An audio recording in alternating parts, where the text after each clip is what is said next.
This episode of the Noble Warrior Podcast is brought to you by CK Lin Mindset Coaching for Entrepreneurs.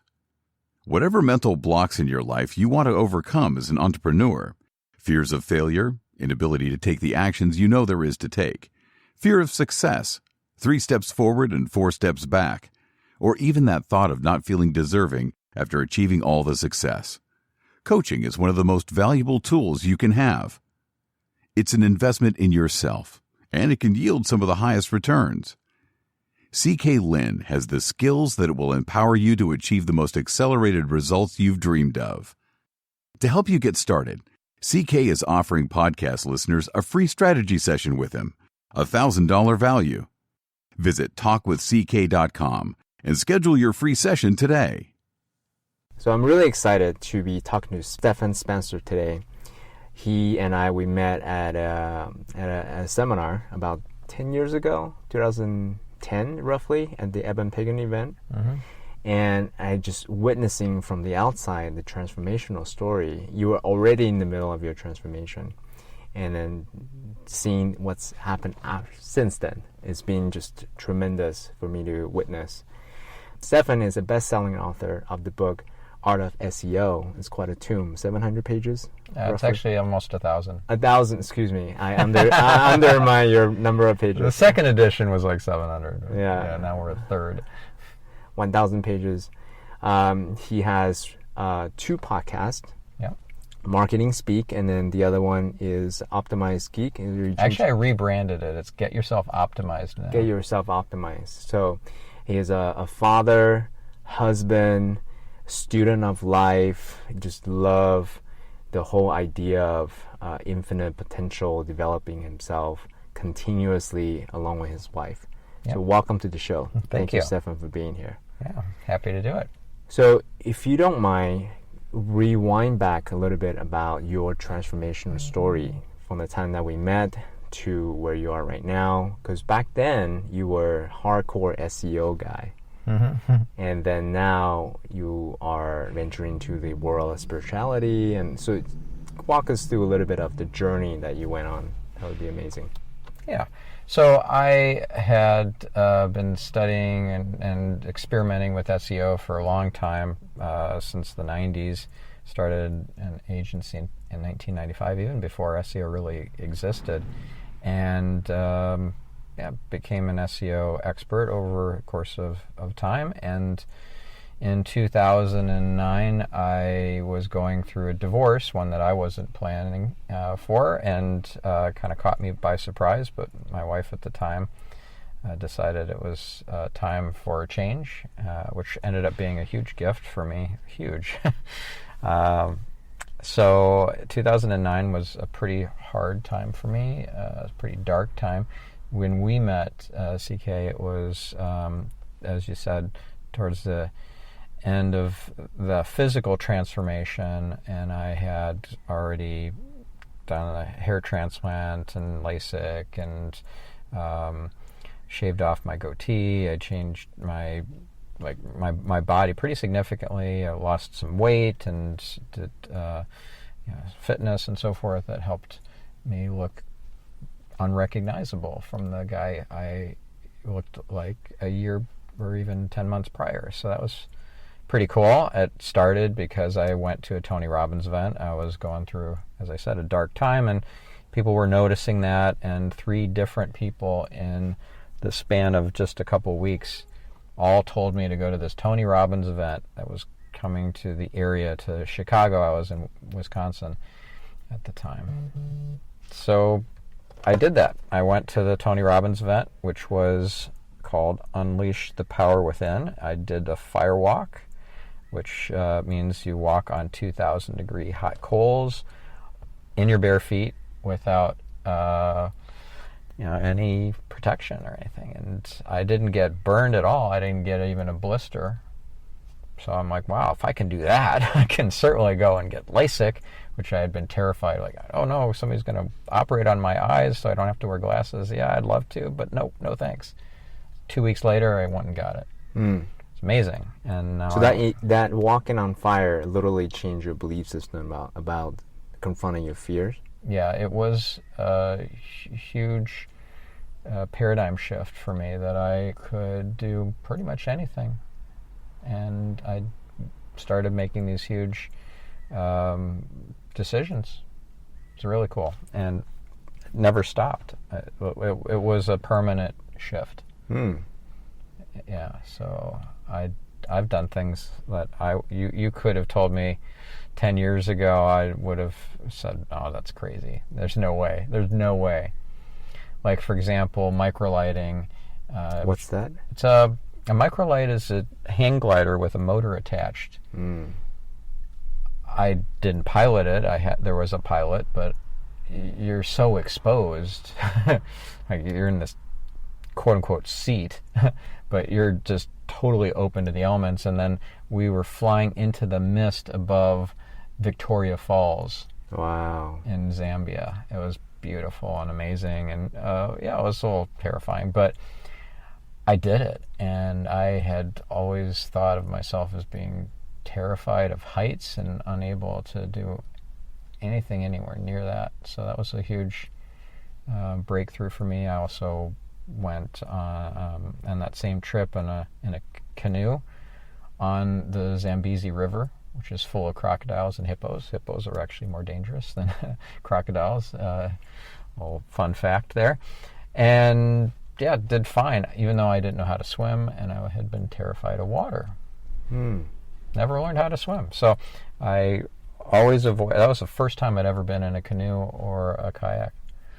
Yeah, I was on that trip. That was a Tony Robbins trip. I had joined something called Platinum Partnership. That's right. Which is his high-level thing where you pay $100,000 a year to be in it, and I did it for 3 years almost.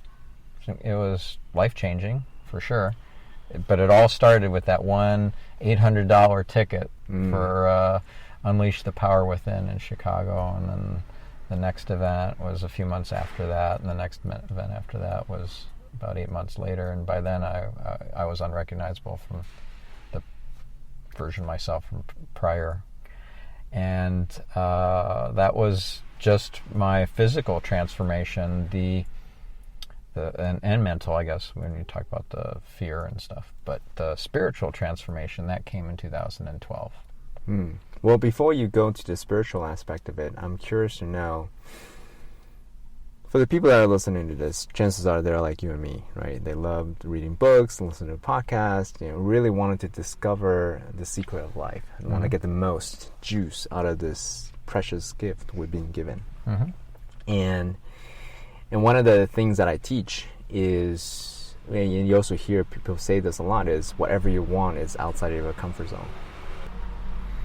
Whatever you want is outside of your comfort zone, and fear is actually a really good indicator that you're at the boundary of your comfort zone and whatever growth lies beyond. Yeah. So I'm curious to know, so beyond walking on coals, how do you continuously pushing that boundary of your comfort zone and outside your comfort zone for the sake of growth? Well, I'm a lifelong learner. I think what matters more than anything is to shift your identity and not just try and establish new habits and make behavior changes, which those are important. But if you see yourself as a lifelong learner, or you see yourself as somebody who pushes the envelope, or somebody who is living outside his or her comfort zone, that's just who you are, then your reticular activating system in your brain is going to find all sorts of opportunities for you to manifest that. Just that's the way our brains work. But if you don't see let's say that you wanted to stop smoking. Like, I'm going to stop smoking. I'm going to stop smoking. Yeah, whatever, right? So maybe you stop, but then you have a relapse or whatever. You start smoking again. You never changed your identity to a non-smoker. That was the problem. A non-smoker just doesn't smoke. If you still see yourself as somebody who enjoyed smoking, but now you're stopping, you didn't make that identity shift. So part of my identity is somebody who is constantly learning and growing, contributing, and looking for opportunities to go outside of my comfort zone without being prompted or pushed. Because I believe there are more blessings to be had when you don't get you don't get hit with the brick from the universe to like, okay, you need to make a change now. That's right. Right. Even if you can do it before the feather arrives, there's this analogy like feathers get, they drop on you as like little hints from the universe. You could ignore those, and then it turns into a brick, and you could ignore that too, and then more bricks. Right. Eventually, the Mack truck comes and runs you over if you keep ignoring the bricks. I don't even want to get to the brick stage. I want to find opportunities to grow and evolve where I don't even have to wait for the feathers. I just tap into the synchronicities of life and the universe. I know the vortex is there. Are you familiar with Abraham Hicks? Go ahead and tell us. Yeah. So this might sound pretty out there. It sounded out there for me when I first heard of Abraham. But and my wife is also a podcaster. Orion has a podcast called Stellar Life, and she was a fan of Abraham Hicks before I had even heard of Abraham. Esther Hicks is the woman who channels this entity or entities called Abraham. There's actually multiple entities. I don't know what else you'd call them, like ascended masters, people who have passed. I don't know what Abraham is exactly, but I do know that the message really resonates. And we just went to an Abraham Hicks event on the weekend. It was amazing, and that was not the first time we'd been. We go usually once a year for the last couple of years. And one of the core concepts from Abraham is the law of attraction. Another one is the vortex, and that everything that you want, desire, can imagine is in the vortex waiting for you. But we disconnect ourselves from the vortex. We kick up resistance in our path unnecessarily. Like we could just get into an abundance mindset and so forth and just attract all this wonder into our lives, and yet we don't do it. We don't believe we're worthy. We don't think it's possible. We believe that side effects should just naturally come, that things are hard and therefore they become hard. So I just want to stay in the vortex as much as possible. And one thing that Abraham teaches is that pets are great at being in the vortex. So if you've got a pet, they're like always in the vortex. They're just so fun and fun-loving and everything, and it helps you stay in the vortex. We just lost our cat not long ago, a few months ago, and it's been really hard. She's a beautiful soul, and there's some good meditations and words of wisdom about losing your pet, actually, from Abraham Hicks videos on YouTube. Anyway, so this has been a journey that is continuing and evolving, and you never get to the destination. And I want to keep ahead of the curve and do stuff that I'm not prompted to by those bricks or even feathers. So here's one question that I have as a follow-up to that. Thank you for sharing, by the way. Is that you talked about identity shifting. So let's use the smoker cessation example. Yeah. Logically, it's a really good idea. They want to change, and they want to be that my identity is someone who doesn't smoke. Yeah. Right. So how do you go from it's a good idea to I'm someone who doesn't smoke? Because even though it sounds simple to say intellectually, that tiny gap between that stimulus and response, I would say it holds the key to the secret of life, right? So how would you articulate the shift from someone who thinks this is a good idea to someone who actually believes wholeheartedly from an embodied perspective? It's all in the desire. Desire is the fuel. I learned this in Kabbalah. I take Kabbalah classes, and I just love this concept that desire is the engine for all of your growth and transformations and everything. Mm-hmm. So if you're wanting to quit smoking, you need to have enough desire to make it real, to manifest it. If you just think it's a good idea, you don't have the desire. Mm-hmm. So, yeah, it's not going to happen. But let's say that your daughter, son, comes and pulls on your pant leg one day and says, "Hey, why do you keep smoking that? I want you to be alive when I get married." Mm-hmm. And then you start weeping and you think, I can't do this anymore. Mm-hmm. And that's the last cigarette you ever smoked. Mm-hmm. I've never smoked, so I don't know what that's like, but I had heard the story of somebody who was affected this way. Mm-hmm. Powerful. You got the desire then. If it's not for you or your health, maybe it's for a loved one and the impact your loss is going to have on them. Mm. How do you then, have you heard the idea of equanimity, craving versus aversion? That one of the key lessons that you learn from Vipassana? Tell me more. Cool. So the idea is, let me unwind that a little bit. So one of the core tenets of Buddhism is that all suffering comes from attachment. Yeah. Right? So attachment includes it's two components. One is the craving for something. Mm-hmm. Like, hey, I have a positive emotion about something. If I don't have this thing, I'm going to be miserable. Right? That's craving for something. Mm-hmm. The other one is aversion for some negative emotions that you don't want. Maybe it's extremely uncomfortable to speak in front of public, whatever. Like, so the idea of putting you on stage, if you're uncomfortable with that, is total misery, right? So attachment and aversion.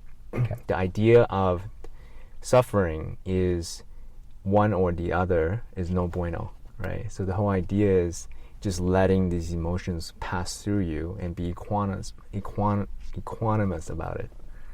Okay. So the idea, so going back to what you were saying, is having a strong desire for change that fuels the action. Then how do you not be so attached to the outcome such that it brings suffering when nonetheless maybe you relapse back to smoking? I don't know why we keep going back to smoking, but given that's the theme that we've been talking about. Let's say you relapse and go back to smoking. How do you not make yourself wrong for relapsing while still keeping a very strong desire to, create this new identity of someone who doesn't smoke? It's interesting. Both of us don't smoke, but none of us are using. Well, I don't think it's like I don't think you're creating that identity. You just identify as a non-smoker, or you identify as somebody who is focused on growth, or on somebody who doesn't eat sugar or eats, healthy or whatever. If you go on a binge or whatever and you eat a bunch of sugar, you still think of yourself as somebody who eats healthy and doesn't eat a lot of sugar, then, or, it's like not a sugar eater, you're going to go back to homeostasis of not eating a lot of sugar. That incident of you eating a big piece of chocolate cake or whatever is just an anomaly. Yeah. Okay. Cool. Anything else you want to say about identity shifting? Because I believe that's actually a core tenet of any kind of personal and professional development journey. If you can actually hold on to that really, really well, how Bruce Lee said, I'm not afraid of someone who knows 10,000 kicks one time. I may be afraid of someone who knows one kick 10,000 times, right? Where I'm paraphrasing a little bit. Right. And I believe this is one of the core skill that if we master it, then we can create any kind of reality that we want in our life, spiritually, physically, emotionally, all these intellectually, all these things that we can learn. So is there anything else you want to say about identity shifting?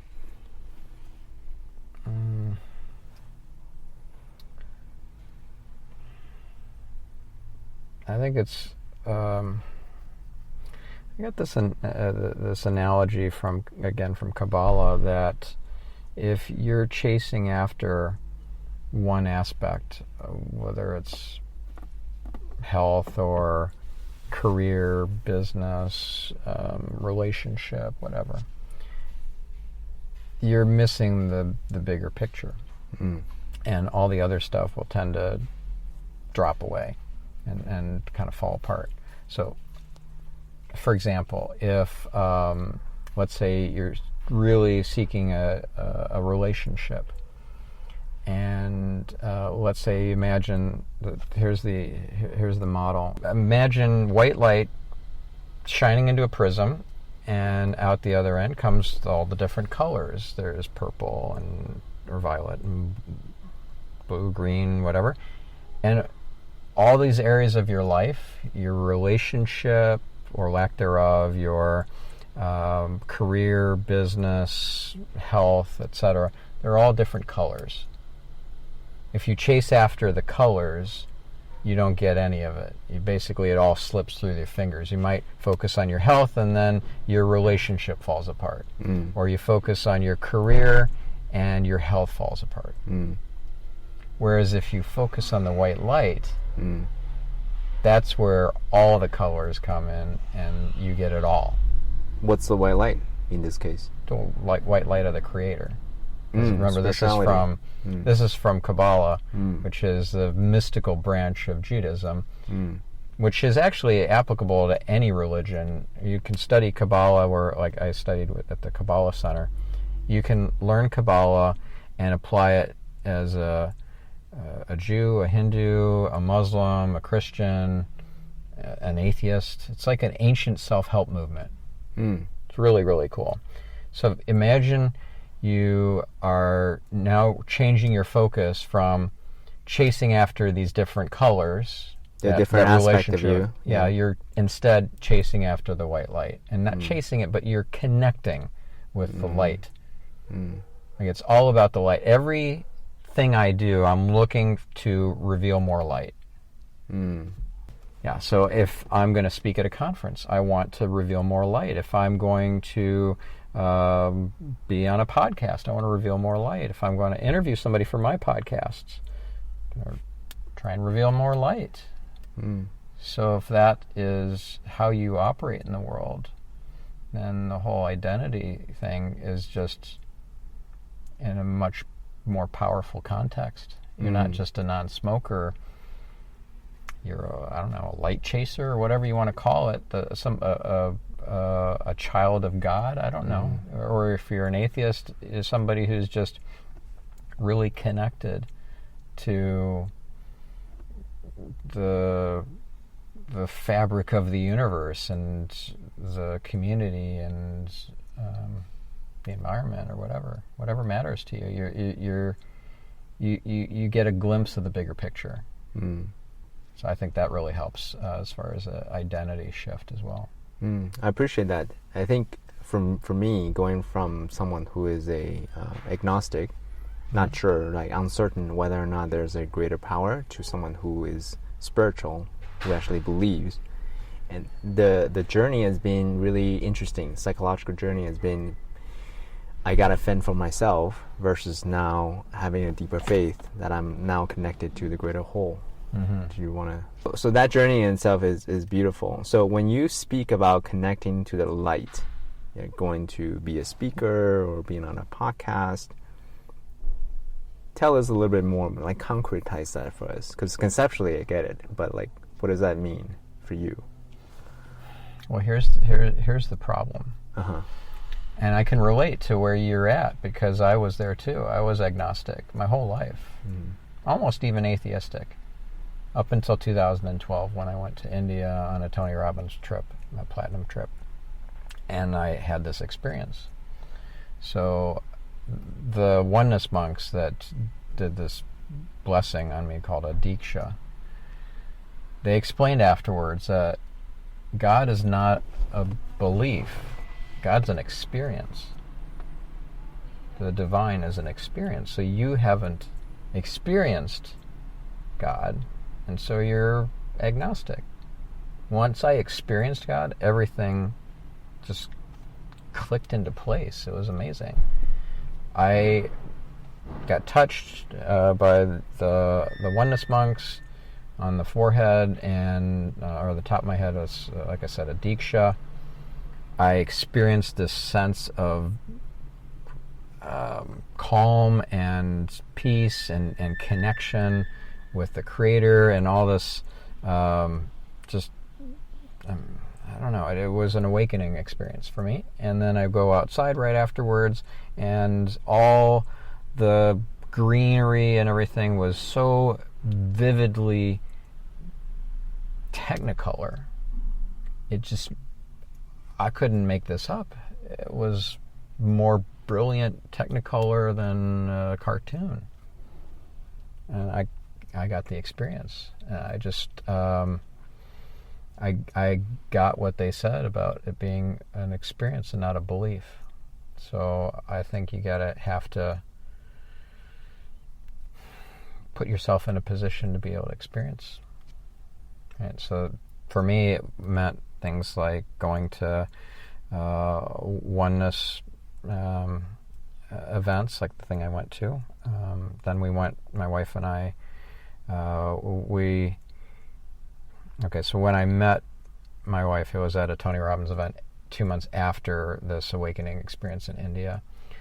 So a month later, we go to India together to Oneness University, which is where like the headquarters of the Oneness movement is, and had amazing experiences. My wife actually, Ryan, had an out-of-body experience at the temple while being zapped with the oneness energy by the monks with the Dikshas. So you put yourself in proximity of these sorts of non-ordinary experiences, and eventually you will experience God, the divine, oneness, whatever you want to call what is beyond the tangible, so what we think is kind of the real reality, which is only this tiny sliver of what is actually real. Right? So that's another thing I learned from Kabbalah, is that there's the 1% reality, which is you got to pay my bills. You knock on wood, and that's actually wood and solid and everything. That's the 1%. The 99%, which is everything else that we can't possibly imagine, let alone experience in our human form, is the rest of reality. And as long as you go through your day knowing that there's something so much bigger, that you can at least imagine that there is that's going to just change how you show up in the world. It's like having awareness of your awareness. So you can be agnostic and put yourself in proximity of non-ordinary experiences, and eventually you will tune in. And I think everything just kind of flows from that. Can you say a little bit more about, because you had a spiritual experience, right? You had a mystical spiritual experience. But now I have them all the time. Oh, interesting. So say more about that. Is it more of like an acclimation process? Because now you have sort of experienced that, benchmark yourself that way, and then I can kind of go back to walk yourself back to that state again? Well, okay, so the monks teach that there is not just an awakening state, but there is an awakening that's a permanent awakening. So you can go into an awakened state like I did when I was touched the first time in India, but that doesn't stick. You drop back down to a lower vibration. You're not awakened. But when you get the permanent shift in your brain, what they call awakening, then it doesn't revert back. And you can still have awakened states that take you to even higher levels of awakening. Like this is a continuum. This is an ongoing evolution up. But you don't drop back down to non-awakened after having that awakening. So I have lots of spiritual experiences that happen that are non-ordinary, that sound fantastical, but they're just part of my regular experience now. Like, for example, I went to an event run by Donnie Epstein, and he's amazing. He'd be great to have on your show. Oh, great. Yeah, he's been on my show. He's an energy worker, a healer, but also the founder of Network Chiropractic and just Epi-Energetics. He's phenomenal, and he's a wizard. It really is. So he does this entrainment, is what it's called, on you to open up your energy centers. After getting an entrainment by him, I'm laying on the floor, blissed out, and I realize I could just get this kind of download that I can give a Diksha, which I had just experienced, that powerful Diksha a few months earlier, but I realized that I could do this remotely. I had learned in India to give Dikshas as well as to receive. So I was a Diksha giver. I could now give them remotely without being in the physical presence of somebody. And so at least that's what I was receiving during this blissed out state when I was laying on the floor after the entrainment. So I start Dikshaing, blessing all these different people, 50 different people. I don't know how long I was laying on the floor for, but one of them was somebody I hadn't thought of for 15 years, a guy that had sued me for wrongful dismissal. He was an employee. He was talking badly about me to other staff, or kind of gossiping about me, and I was livid about it, and I was very young at the time and not the most mature boss. So I made an example of him, walked him off the property, and he had to pack his stuff into a little box and everything. So he filed wrongful dismissal, which was a frivolous lawsuit because Wisconsin was a work-at-will state. But anyways, I eventually paid him off to settle the lawsuit rather than just fight it all the way to the point where I would win, because I would win, and I'd spend more money and lose a lot of time. So this happened in the 90s. He is gone from my life for 15 years. I don't even think of him. I never hear his name. Never run into him, even though we lived in the same city in Madison, Wisconsin for a number of years. He's just gone. And I pray for him while laying on the floor that day. And guess who calls me 4 days later on my cell phone? No. To apologize. Wow. Yeah. We are all connected. And this doesn't faze me at all. It just makes total sense. And as a former skeptic and almost atheist, I would say, that's coincidence or whatever. But I believe that skepticism and cynicism are two sides of the same coin. If you're a skeptic, you're just one step away from being a cynic, and who wants that? You cut yourself off from everything that is awesome. In the true sense of the word awesome. The word is so overused these days. But look at the true definition of awesome.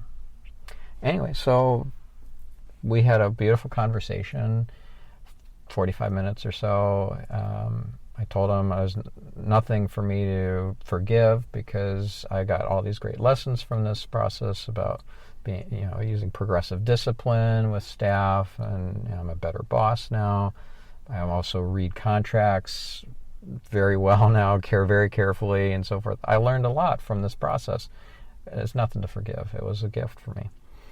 And we met up a couple months later. I gave him some Tony Robbins DVDs because he was having some relationship issues, and this was all about improving your relationship, the DVD set. And then I randomly see him a few months later at PetSmart. So all those years go by, I never even hear his name, and then I just randomly see him at a PetSmart while I was going shopping with one of my daughters. That's the way the world works. That's the way the universe works. You just have to tune in. It's like you are a receiver, and you got to tune into the right radio station, and it's all there for you. So what I hear in everything that you said so far is, well, one, when you tap in to this source, spirituality, you're more likely to have serendipitous moments, and also moments of, to the point of the miraculous. Yeah. Would you say that's cool? So how do you then... And great clarity, too. Great clarity. Say more about that. Yeah. So you don't worry so much about the fact that, we're mortal and that we're going to die. That's a big fear of people. I was terrified of dying before this spiritual set of experiences, and now it's the contrast is there so that we can benefit from it and appreciate all the gifts without the contrast. With the only sunny days, you can't appreciate it, like if you get some storms and some rain. If there's no death, then how do you appreciate life? How do you treat it like it's a precious gift that every day matters? So it's brought me great perspective. They say that, so one quote came to mind. It says that youth is wasted on the young. Yeah. Right, because they don't know what's coming. So with this awareness of death, memento mori, then we can truly appreciate every day, every moment, such as the moment that we have right now. So thank you for being here. Yeah, thank you. Yeah. Thank you. It's funny that you mentioned memento mori, and some people think that's very morbid to carry a coin in your pocket that has that and a picture of a skull or something to remind you that you're mortal and you will die. I don't have one, but now I don't see it as weird because it gives you perspective to count every day as a precious gift and to make it really count, and not be unintentional with your time and your attention. I was at a Genius Network event a couple of months ago with my wife, and the way they started, this is Joe Polish's group, the way that Joe started that meeting was to play not a meditation, but like a lesson on death. That was about 10 minutes long from Sam Harris. Do you know Sam Harris? Yeah. So he's got this app called the Waking Up app. Do you have that? I don't. You should check that out. It's really cool. So in the app are a bunch of meditations, but they're also a bunch of lessons, which he's just riffing about different things like gratitude and death and mindfulness and all. Yeah, it's really, really good. So Joe played the little 10-minute segment on death from the lessons to start this 2-day event. Wow, what a different energy everybody had, and the whole event had for the rest of those 2 days because he played that. It's not like morbid or whatever, because we are all going to die, but to have some awareness about it and the preciousness of life changes the whole conversation. It's really cool. Because the word morbid to me implies that, hey, we're gonna die, and nihilism, what's the point? But to me, memento mori has an empowering, almost optimistic connotation to it, precisely because my life is limited, finite. Then it actually gets me to deepen this moment right here and now, versus wasting it just because it's just gonna be another day. That's the way I interpret, the word morbid versus, the connotation of it. So I'm curious, how do you see the end of your life? Is it truly the end, or is it just a transformation to another chapter? Yeah, it's a really good question. So I'm trained as a scientist. Yeah. So in my mind, I thought to the equation, energy can't be created or destroyed. So when I first started thinking about it, it's like, okay, spirituality doesn't make sense, this and that. But I have since then many spiritual awakening, so to speak, because I found my way. Well, I met the Dalai Lama in very close proximity, and his presence really catalyzed my spiritual journey. Then I had my first cup of ayahuasca soon after that, and that really brought me similar to the DJ experience. I had a mystical experience. Yeah. The way I kind of think about it is this is heaven on earth, like literally. And I paid God a significant amount of spiritual currency to come back and experience this. But when this lifetime is over, then I go back to source again. That's my mental model right now. So would you still identify as agnostic then? Oh, no. So when I started, Okay. I was a scientist. I Got it. wasn't sure. Then I had spiritual experiences since then. Started Right. from meditation to ayahuasca to, having conversations with other wisdom teachers. Got it. Then I have now deepened and more clarity of what does this all mean, right? Got it. So now I have more relative truth rather than the absolute truth, so to speak. Yeah. Yeah. Yeah, who knows what the capital T truth is, right? We just can't, that's part of the 99% we can't get access to. So actually, on that note, here's one question I wanted to ask you. How do you, and then on the surface level, the question is, how do you make decisions? But underlying that question is, how do you find your truth? So how would you answer that question? Because you have a lot of experiences, you seek out wisdom teachers, you talk to a lot of different people, so you have a lot of information source. How do you know, all right, this is true for me? Yeah, I try to have a bigger picture in mind before I make my decision. But, the old adage that leaders make up their mind quickly and they change their mind slowly. So I'm not one to spend a lot of time mulling over a decision. Either it makes sense or it doesn't, or it resonates with me or it doesn't.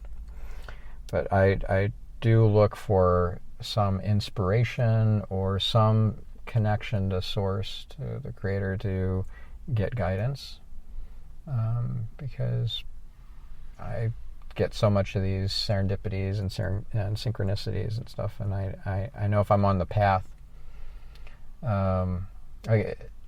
It's almost like you could channel the creator source through just your words and deeds, if you chose to do so. If you developed that ability, I believe all have that ability in us. Some more than others. I mean, for example, Esther Hicks has a very non-normal ability to channel. So if you're connecting to source and you're kind of channeling, then you can have these insights that you're not really sure if it's you or it's the creator, because it's not like the creator is going to talk to you in a deep voice, right? Or your voice is going to change when you're kind of speaking the wisdom of the creator or something through you. But if you ask yourself, actually ask the voice or the whoever you think is behind that wisdom, is that you or is that me? You get an answer. Wait, back up. So if you, let's say you get some insight or some inspiration, like, I really should contact this person and have this person on my show, on my podcast, even though it's not in the normal sphere of the kinds of guests that I have. I just feel this is important. I don't know why. Okay? So you could say, all right, is this me or is this the creator guiding me? I see. So you literally ask yourself that question. Is this me or is this you? And then wait for the answer. And that'll be right. So sometimes it'll be your voice that says, this is totally a great opportunity, go for it. And it's just you. But sometimes it's the creator. And if it's the creator and you ask the question, is this you or is this me?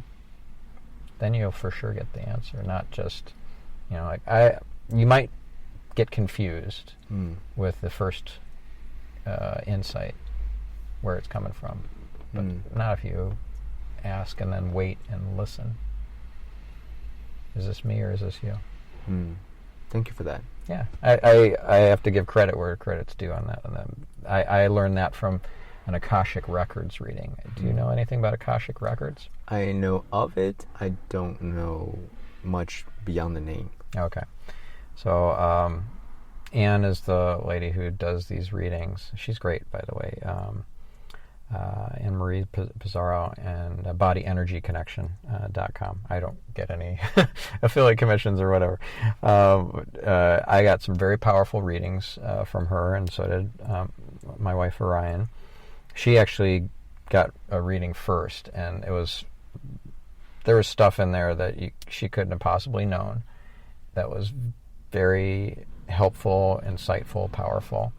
And then she got a second reading from the same lady, and then I'm like, okay, I got to get a reading too. So the first reading, I've only gotten one so far, but that was one insight that I got from that first reading.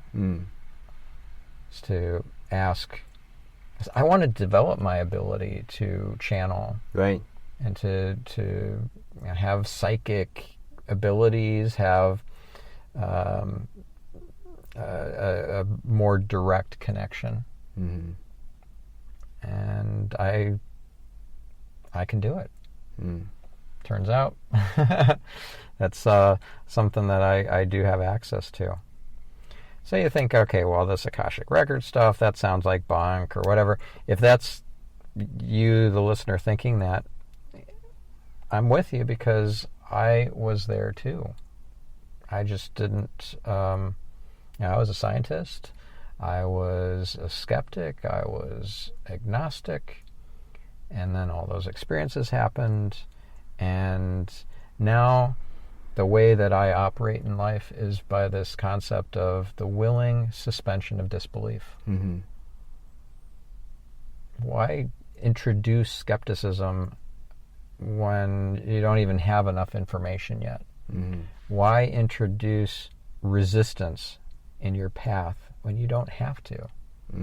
Just go into it open-minded, with the willing suspension of disbelief, and see where it leads.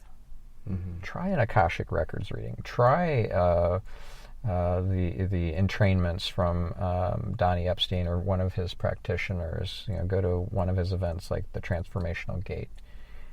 Go do a Tony Robbins event. Walk on Fire. Just try it. Thanks for that.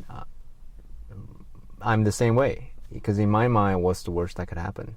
What's the probabilistic outcome, right? What's the possible payoff? What's the possible cost? What's the best that could happen? What's the worst that could happen? And then if net positive, worst thing that could happen, maybe you pay some money, maybe you spend some time, maybe you have some energy, but nonetheless you have a story to tell, right? So that's the worst that could happen. And if the possibility of, if it's possibly game over, then that's a whole other story, right? But if that's not the case, it's worth trying things out at least one time. Yeah. Yeah, you don't want to be one of these crusty old curmudgeons that's like, get off my lawn. Right? Nobody wants that, but you turn into that if you keep making these poor choices of going through a closed-minded mindset. Every opportunity, every gift that's presented to you, you snub your nose to it. Mm-hmm. So, a couple more questions, and then we'll complete. First question would be, how are we doing? Good? Okay. So you talked about cultivating your ability to channel source. So based on everything that you've tried so far, I know that you're a great student of life. You probably try a lot of different things, different venues. What would be 1 or 2 or 3 things that's really moved the needle for you to feel that, hey, I'm actually getting better? Or getting better at channeling? Yeah. Okay, so... as in being the channel for source. Right. That's your current intention right now, yeah? Yeah, one of them. Mm-hmm. I've got plenty of them. I'm I've got sure. lots of desires. I'm sure. So one thing I do that helps put me in the proximity of this ability is to coach and not just consult. So I'm an SEO consultant. I help companies, big brands. In fact, I've worked with Chanel and Zappos and Sony and CNBC and so forth.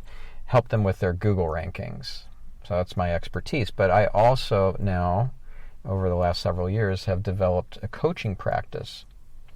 So I can work with clients in a coaching capacity that includes general business advice and also personal development advice. And that gives me an opportunity to channel or to kind of step aside and give something that is profound and powerful, and I don't know how I got that inspiration, but it was massively life-changing. And so I've had some coaching clients have those kinds of experiences working with me. If I had said, no, coaching isn't going to get me as much revenue, which it doesn't, that's fine, but it's not about the money. Money is just energy, and there are lots of other ways to get energy besides money. And if you see that energy, if money is energy, and let's say that you are, this is a really important lesson that I learned from Kabbalah, is you don't want to disrespect the energy of money. You notice people sometimes will just throw money away, literally, to treat pennies as trash. Oh, I don't want those pennies here. They'll stick them in this, the penny jar thing at the gas station. Oh, no, I don't want a penny. I don't want that. You disrespect the energy. It's just the size of the vessel is small. We are working to increase the size of our vessel so we can take in more light from the Creator. Well, the amount of energy in a penny is small, but the quality of the energy is the same quality that's in $1 million or in $1 billion. So don't step over that penny next time you see it. Pick it up off the ground, or don't throw the penny in the jar, but appreciate the value of the energy inside it that's contained within it. So I'm always looking for opportunities to reveal light, add value, and make a difference. And by doing the coaching, it gives me lots of opportunity to tap in and not just focus on, all right, here's what we need to do to optimize your robots.txt file or something like that. We're actually working on something that is going to impact generations to come. So that's coaching is one venue. Is there another? I'm working on creating my own events. I do have the podcast, Get Yourself Optimized, which I used to call The Optimized Geek, as you had mentioned. So I rebranded that so it wouldn't just identify with geeks. It would identify with anybody who wants to optimize themselves or evolve to the next level. So that's another way that I feel like I can channel more. And also even having people who are channels on the podcast. I just had Paul Selig on. Oh, wow. He's really cool. Have you heard of him? Yeah, he's Aubrey Marcus is a big fan of his, right? Yeah. Yeah, so he's got a new book coming out. Anyway, so he actually channeled on the episode, which was really cool. Wow. At the end of it. Yeah, so cool. Did you ask him some cool questions? I did ask him personal questions, sure, and things that could benefit me, but also the listeners too. I feel like the podcast is such a great opportunity to get FaceTimes, quote unquote, with people who are like leaders in these different areas that you can ask them anything. It's really amazing. It's such a great opportunity. So anyways, I use the podcast as a way to access kind of a direct connection to the creator. I'm oftentimes coaching friends and family and so forth and helping them. But from a standpoint of like, how can I get out of the way and let a message that's bigger than myself get through to them? I have a suggestion. Yeah, sure. Something that I'm experimenting right now personally is Facebook Lives. Okay. Yeah, literally just whatever comes through me, interacting with people, and it's been tremendous growth journey as well as an opportunity to make an impact with people. So I will recommend that. Great suggestion. I actually did an Ask Me Anything Facebook Live last month. Oh, beautiful. Yeah, went for an hour. Beautiful. Last question. You talked about many peer groups that you put yourself in. You make significant investment. The Platinum Group, the Genius Network. I'm sure you're in many others. Yes, right? there's The probably Society, 5 right now. Right. Yeah. So tell us the importance of, because they require significant investment of time, money, energy. Yeah. Right. So tell us why you do it that way and what's the benefit of putting yourself in the proximity of certain caliber of peer groups. Right. Well, the adage that you are the 5 people you hang out with the most, and I believe that to be true, at least kind of generally. So I want to put myself in proximity of people who I want to become more like. There's a lot of great people out there that find high-level groups to be a part of. So I'm big into biohacking. What's a group that Dave Asprey is in?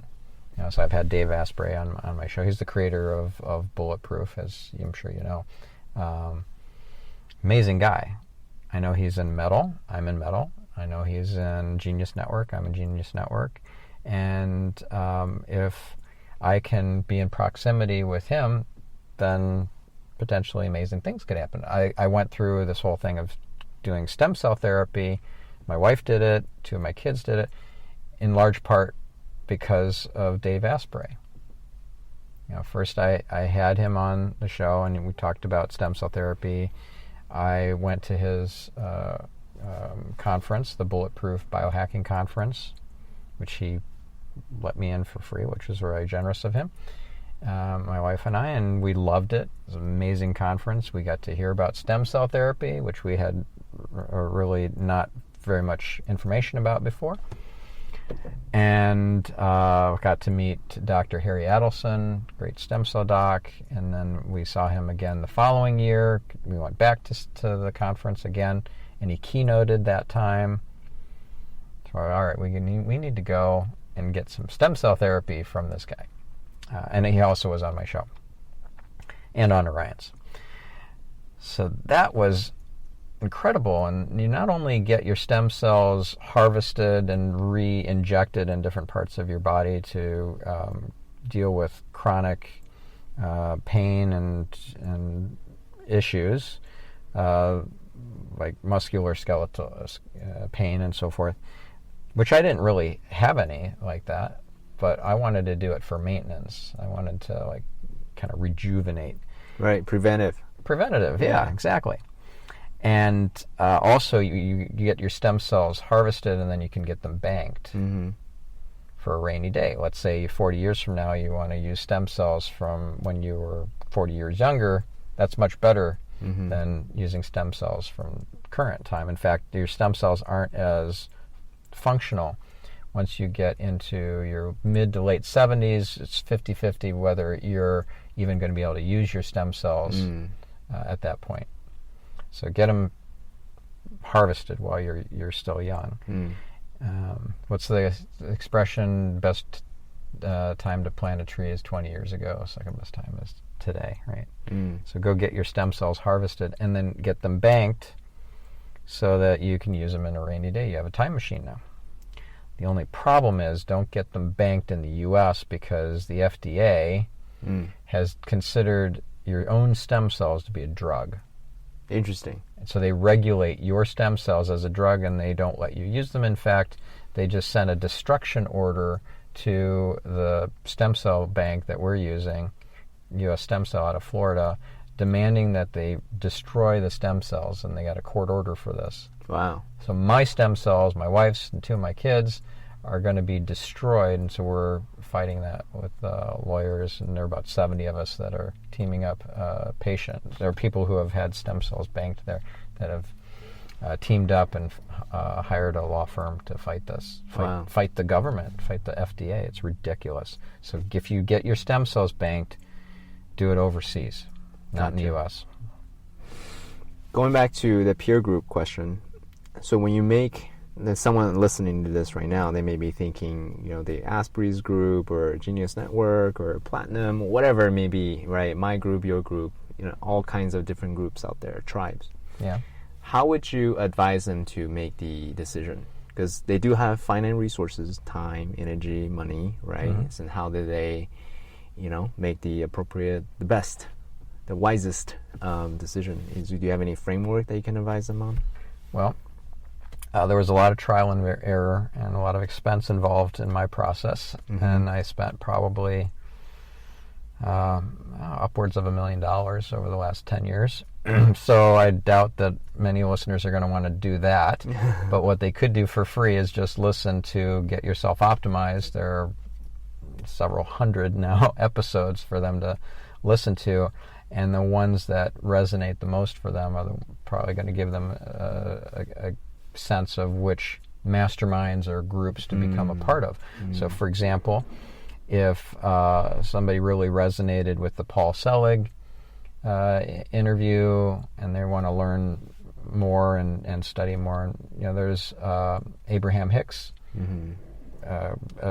conferences. Essentially, it's like a cruise you could go on for a week with Esther Hicks and Abraham and a bunch of people, and have all this amazing wisdom and opportunities to ask questions of Abraham and so forth. So that's a full immersion sort of experience. If you really resonated with the Chris Keene episode on my podcast, where he's the CTO of 40 Years of Zen, which is one of Dave Asprey's companies, you go for a week and get full immersion into neurofeedback, and it's super powerful. I had memories that were unlocked I hadn't had for 40 years. 40 years of not having these memories, and then I go to this 40 Years of Zen event, and boom, they're all there. It's pretty amazing, and it's life changing. If that resonated with you, then it's not a mastermind per se. It's a week-long immersion into this very advanced neurofeedback. There's a community around it. They do have these monthly check-in calls, and you can jump on Zoom, and there's a community there, and get to ask questions of Dr. Drew and so forth. And there's no charge for that. That's just anybody who's gone through the 40 Years of Zen process. But there's definitely transformation in that. So quick question about the remembering of the old memory, 40 years. What did it do for you? Like, why is that important for you? If you don't mind Why is it sharing important? that? Because I don't have an overall like pleasant view of my childhood. Many of us have traumas from our childhood, right? And it was like, oh yeah, I had not the most awesome childhood or whatever. If you have an amazing childhood, you're very blessed. Many of us do not. And yeah, I want to have more memories from my childhood, not just unpleasant ones. Gotcha. So that was really cool. That was really sharing cool. that. And a lot of us will block memories because it's just a coping mechanism. But you block all the good stuff too. So I felt like I had planted some flowers, or just kind of reopened some neural pathways that had kind of cemented over. So those were two. Anything else? Well, for me, I've done a number of different masterminds. We mentioned Genius Network, but I've also done, I'm just now starting Strategic Coach. Gone to a couple of meetups there, but the actual main curriculum I haven't started yet. That's Dan Sullivan. He's amazing. I will have him on the podcast, but I haven't had him on yet. I actually have episodes on the show where we talked about masterminds and what are the best masterminds, and being a connoisseur of fine masterminds, and then having a guest who's big into that too. It was a fun riffing session. I'm thinking, so the CEO of War Room, I had him on, and we talked about a whole bunch of different masterminds that he's in, that I'm in, so that was a fun one. What else? There's just so many different groups that you could be a part of. I've heard a bunch too that I wanted to check out. Like, I've heard good things about the Brotherhood. I've heard good things about the Wake Up Warrior program. That one's for men only. So is the Brotherhood. Heard good things about YPO and EO and so forth.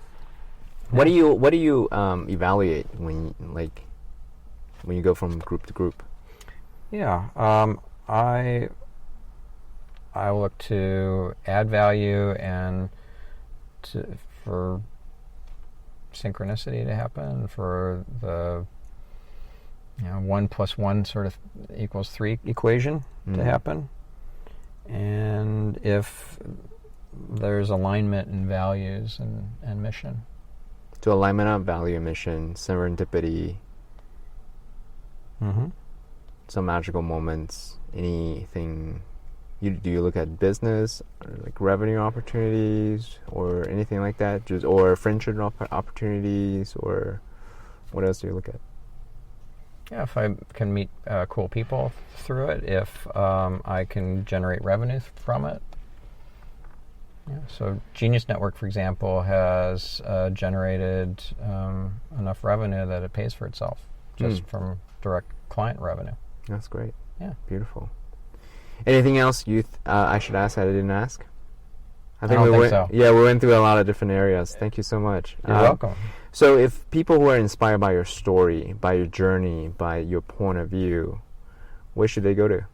Other than listening to your podcast. Yeah. So I have 2 shows, Get Yourself Optimized. So that's getyourselfoptimized.com, and then Marketing Speak.